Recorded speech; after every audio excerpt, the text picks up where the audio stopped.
sa mga issue pag yung mga sprocket up natin medyo maluwag na. Dapat kasi yan, hindi siya ganun kalakas. So, ibig magpalit tayo ng dati. Kabila!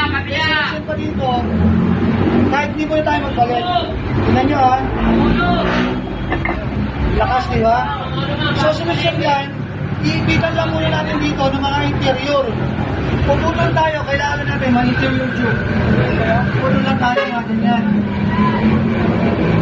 Yung lakasyon dito, iangat nyo yan, iangat nyo yung mga gilid sa likod. Kung tayo mag-iipit. Yan, iangat nyo ha. So, pwede nyo i-try muna, apat muna. Puro harapan muna. Pero kung talagang maluwag pa rin, lahat na lagyan nyo. So, gumupit na kailan ng ganito, interior tube, yung kasya dito. Yan, ganyan. Kasi lalapat yung ganon. Then, actually, gumupit na ako dito, meron na mga nagupit dito, iipit na lang.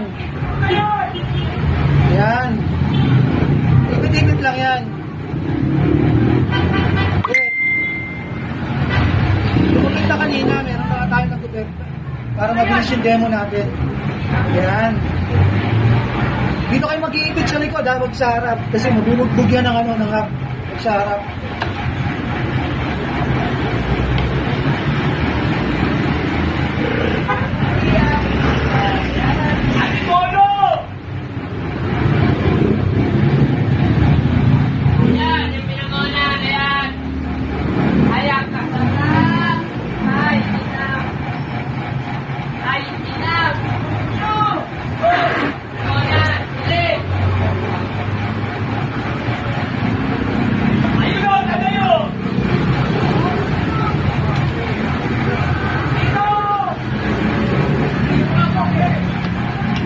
Yan, pag-iipit nyo niya yan, sa kanya na ilalagay ito.